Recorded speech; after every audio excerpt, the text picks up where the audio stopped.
শৰতৰ পৰশত প্ৰাণ চঞ্চল হৈ পৰিছে প্ৰকৃতিয়ে আৰু এই শৰতৰ মাজতে আকৌ আহি গৈছে সাৰ্বজনীন দুৰ্গা পূজা।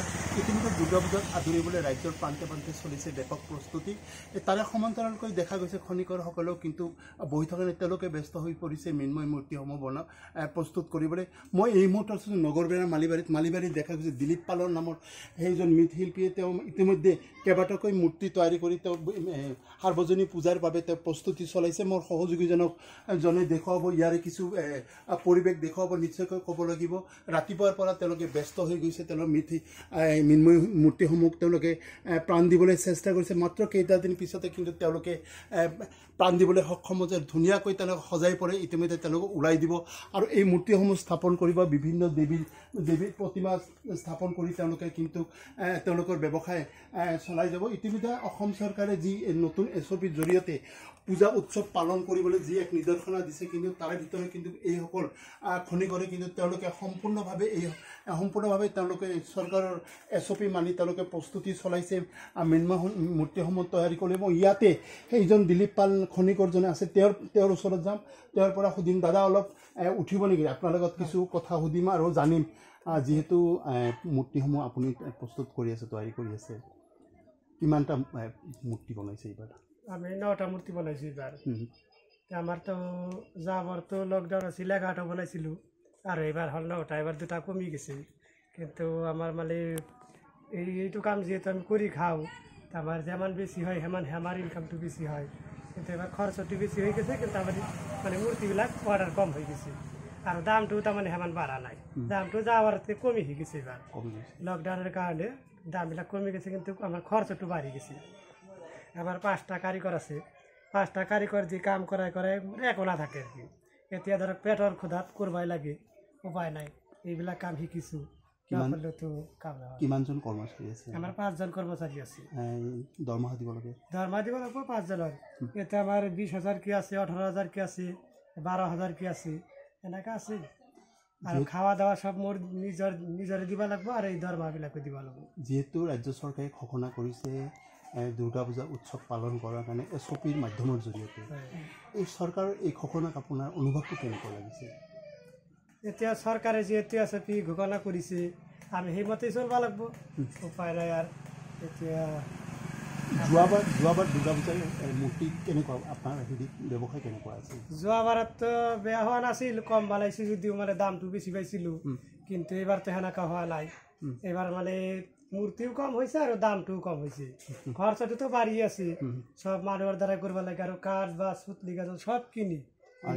ক'ব লাগিব যোৱাবাৰৰ তুলনাতকৈ এইবাৰ কিন্তু তেওঁলোকে মূৰ্তিসমূহ বনালেও কিন্তু অধিক খৰচ হ'লেও কিন্তু তেওঁলোকে কিন্তু খৰচ অনুযায়ী কিন্তু তেওঁলোকে মূল্য পোৱা নাই, যাৰ ফলত তেওঁলোকে কিন্তু এক প্ৰকাৰ ক্ষতিৰ সন্মুখীন হ'ব লগা বুলি তেওঁলোকে এক কথা প্ৰকাশ কৰিছে। ইয়াতে আন এজন খনিকৰ আছে, তেওঁৰ পৰা জানিম।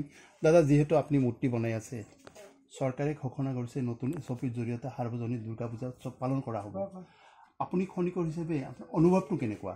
কি ক'ব চৰকাৰৰ এই আদৰণিক, কি ক'ব আপুনি? ঠিকই আছে, চৰকাৰৰ যেটো হেৰি কৰিছে SOP, নতুন SOP দিছে, কাৰণ বেমাৰটোতো বাঢ়ি আছে না, এতিয়ালৈকে কমা নাই। সেইটো নকমালৈকে আৰু খোলা খুলি একদম দিব নোৱাৰে। আৰু চৰকাৰে যেটো কৰিছে ঠিকেই কৰিছে মোৰ মতে। এইবাৰ কিমানটা মূৰ্তি বনাইছে আপোনালোকে? 9টা আছে। ৰাতিপুৱাৰ পৰা কাম কৰে আপোনালোকে? ৰাতিপুৱাৰ একদম ৰাতি 12টালৈকে কাম কৰে, একদম দিনে নিশা চলি থাকে। এই যে এটা খৰচ হয় আপোনালোকৰ, খৰচ অনুপাতে আপোনালোকে পইচাটো পায় না নাই? নাপায়, খৰচটো বেছি হৈ আছে, মানে লকডাউনৰ কাৰণে খৰচটো বেছি হৈ আছে, কিন্তু আমাৰ ইনকামটো কম হৈ আছে। যোৱাবাৰৰ তুলনাত এইবাৰ বজাৰ কেনেকুৱা? যোৱাবাৰৰ তুলনাত এইবাৰ একদম বেয়া না? একদম বেয়া এইবাৰ। আৰু নিশ্চয়কৈ ক'ব লাগিব তেওঁলোকে কিন্তু হাহাকাৰত ভুগিছে, কিয়নো যোৱাবাৰৰ বজাৰৰ তুলনাত এইবাৰ কিন্তু পূজাৰ কিন্তু বতৰ তেওঁলোকে বহুত বেয়া বুলি কৈছে, কিয়নো তেওঁলোক খৰচ অনুযায়ী তেওঁলোকে কিন্তু ইয়াৰ মূল্য পোৱা নাই। ক'ব গ'লে খনিকৰসকলে তেওঁলোকে মৃন্ময় মূৰ্তিসমূহ ইতিমধ্যে সজাই পৰাই তুলি তেওঁলোকে কিন্তু পূজাৰ বাবে ব্যাপক প্ৰস্তুতি চলাইছে। চৰকাৰে যি নতুন SOP ঘোষণা কৰিছে আৰু SOPৰ জৰিয়তে ৰাজ্যৰ বিভিন্ন প্ৰান্তে পূজা প্ৰস্তুতি চলাইছে, আৰু তেওঁলোকে কিন্তু এটা কথা কৈছে যে চৰকাৰৰ নতুন ঘোষণা কৰে এছবি আমি আদৰণি জনাইছোঁ আৰু চৰকাৰে ঘোষণা কৰে এই এছবিৰ জৰিয়তে আমি নিয়ম নীতিসমূহ মানি আমি পূজা পাৰ্বণ উৎসৱ পালন কৰিম মই সহযোগীজনক ইয়াৰ কিছু আকৌ পৰিৱেশ দেখুৱাব আৰু নিশ্চয়কৈ ক'ব লাগিব যে তেওঁলোকে ইতিমধ্যে মৃন্ময় মূৰ্তিসমূহ তেওঁলোকে অন্তিম হাতৰ পৰশ বোলাইছে কিছুদিন পিছতে কিন্তু এই মূৰ্তিসমূহ তেওঁলোকে জীৱন্তভাৱে ৰূপ দিবলৈ সক্ষম হ'ব এক প্ৰকাৰ ক'ব গ'লে মালিবাৰী নগৰবেৰাৰ মালিবাৰীত ইতিমধ্যে এইসকল মৃৎশিল্পীসকলে তেওঁলোকে ব্যাপকভাৱে প্ৰস্তুতি চলাইছে ইতিমধ্যে তেওঁলোকে কিন্তু এই পূজাৰ জৰিয়তে তেওঁলোকে পৰিয়ালসমূহ পোহপাল দিবলৈ যি এক আশা কৰি তেওঁলোকে ব্যৱসায় আৰম্ভ কৰিছে কিন্তু ব্যৱসায়ত যথেষ্ট তেওঁলোক ক্ষতিৰ সন্মুখীন হোৱা বুলি এক মন্তব্য কৰিছে ইতিমধ্যে তেওঁলোকে স্থানীয় লোকৰ লগতে বিভিন্ন স্থানীয় পূজা মণ্ডপৰ লগতে আন ঠাইলৈ তেওঁলোকে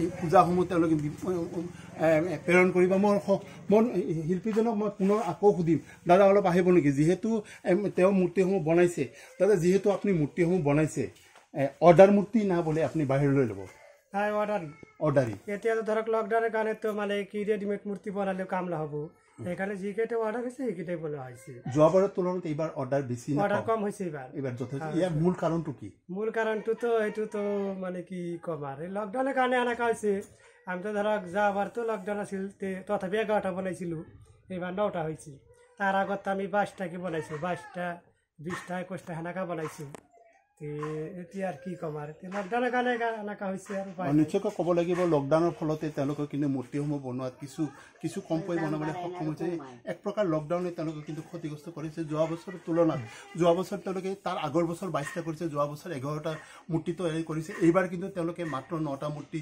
বনাই তেওঁলোক সন্তুষ্ট থাকিব লগাত পৰি গৈছে বাহিৰৰ পৰা কমকৈ অৰ্ডাৰ পোৱাৰ কাৰণে এইসকল কিন্তু খনিকৰে ইতিমধ্যে কমকৈ মূৰ্তি বনাবলৈ সক্ষম হৈছে ইতিমধ্যে কিন্তু সাৰ্বজনীন দুৰ্গা পূজাৰ মাজত কেইটা দিন বাকী থকাতে এইসকলে মালিবাৰীৰ বিলিপালে কিন্তু ব্যাপকভাৱে প্ৰস্তুতি চলাইছে সাৰ্বজনীন পূজাৰ বাবে